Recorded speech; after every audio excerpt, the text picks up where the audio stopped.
for us to get to a night practice. Excited. Got pads on yesterday. I thought guys have handled everything we've thrown at them in these split practices. But we're getting ready to have a good practice tonight. Everybody will be here. We'll all get at it at the same time. Then we'll move to some split periods where, we're getting a lot of work, with our black and gold groups, and that'll be good. So, you guys won't be here at the beginning of practice, so sorry about that. But you know what? We got work to do. Any questions? Cam Watkins is a guy that we've at least heard has shown out pretty well in the first couple of days. What do you want to see out of him that tells you that he's ready or getting ready? You know what? I believe, the games he's played in and the experience, shows. That's what you talk about when you get, guys, who have maturity, played in ball games, and for him, the game's not too big for him. He knows how to practice. He knows how to compete. He knows how to lead. I love his energy, and he's grooming and teaching young guys, and that's what you want to see from a vet. That's why you like veterans, because they have experience and they know what they're talking about. But bigger than that, man, they know how to put it on tape. What have you seen from these guys over the first weekend, and what did you like, what did you not like? You know what? When you get back out and you get back on the grass, but you want to see some of the retention from summer in terms of what they've done, player-led workouts and the movement, skills, and drills, really apply to some of the competition or competitive areas. So I think these guys done a good job of competing. I thought the energy's been great, but more than that, they're having fun.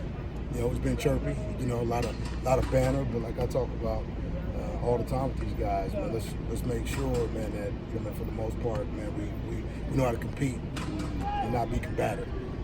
At the end of the day, you can chirp, you can talk, but let's smile. Let's embrace one another, and I believe that's how this game's supposed to be played. You compete, shake it up, and then you keep coming. So that's what they're doing. How different are the pads in practice as opposed when you were just out here in t-shirt and shorts? Underwear Olympics. Yeah, I look at the Underwear Olympics, and it doesn't do a whole lot. I thought guys did a great job communicating and moving around with no pads, and then we got to put pads on yesterday, and the guys are shaking off a little rust. You start talking about the idea of skinnying guys up and coming into contact and using your hands and working off bodies versus working off pads. And these guys showed some progress. And that's what I'm looking for. I'm just looking for progress. 1% every day, man, adds up. And we just got to put some money in the bank. It's very early, but how's Keyshawn? Keyshawn's Keyshawn. I mean, I don't think there's a day where he doesn't come to practice. That's just who he is.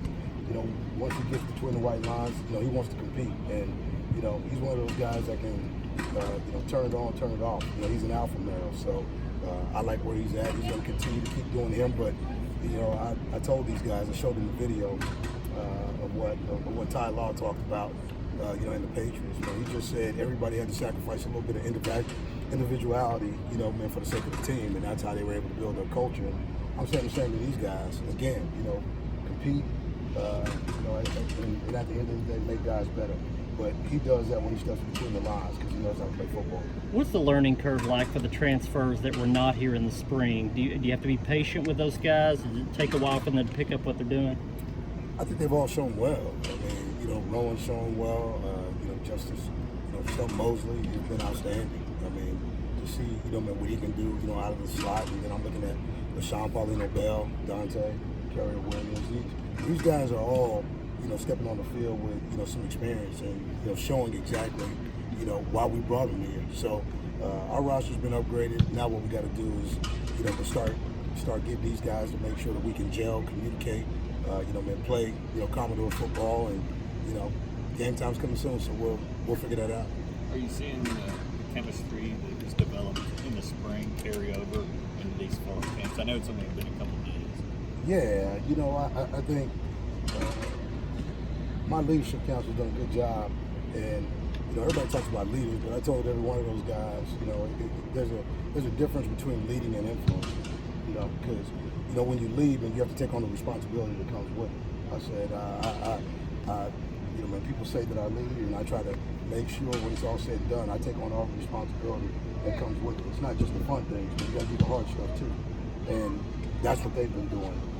They've been holding guys accountable you know, man, for little things, picking up the locker room, picking up, you know, in the cafeteria. I think all those things, you know, you go into the Hendricks room, and the Hendricks room used to be a mess, and you look at that place now, I mean, you know, we put a lot of money into it, and what you see is guys taking care of what they have, and I think it's the little things that you do. Been around Coach Corbin long enough to know, okay, man, you win with the details, so let's win with the details.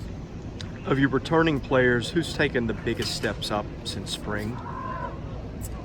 You know, I just look at the quarterbacks. You know, that's the biggest battle going on right now. And I think both of those guys are showing great competence.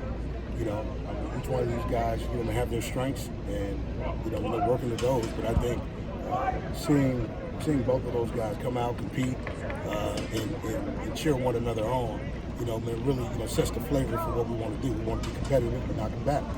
And that's what we got going on, and I like what those guys are doing, and what they're doing is making everybody else around them better. How much, if at all, are you focusing on Georgia right now, just about Vanderbilt? Man, just about Vanderbilt. At the end of the day, we got time to get to Georgia. You know, we got to take care of Vanderbilt first, and you know that's an everyday, you know, occurrence around here. You know, we got to control the controllables. Got to make sure that we do what we set out to do, and there's three things that they got to play with. We talk about it all the time: effort, focus, and discipline. If you do those things, you can take care of those things. The good things will take care of themselves.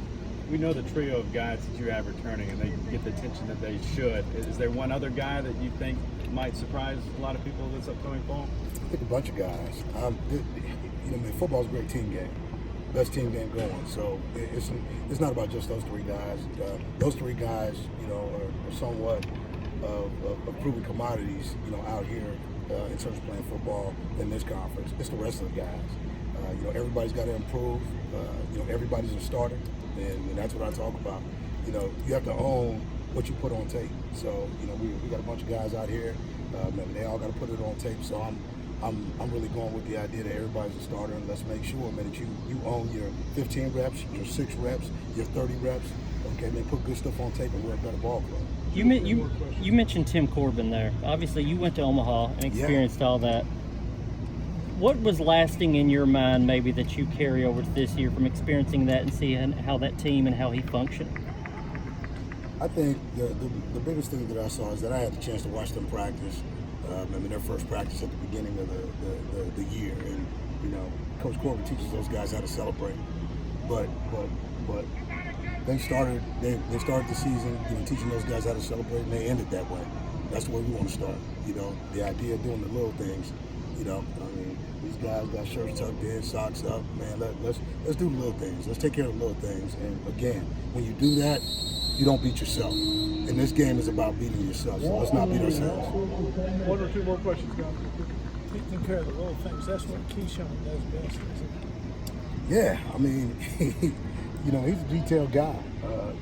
Again, he came back. You know, he's looking at getting his degree, and he's got a lot of things going on in his life, and I'm extremely proud of him. I'm proud of Pink. I'm proud of all those guys. But you know, when Pinckney, Keyshawn is more concerned about his teammates and what they bring to the table, and I think that's the important thing. He doesn't care about himself right now. He knows what he brings to the table. He's got to make everybody around him better, and that's what he's looking to do.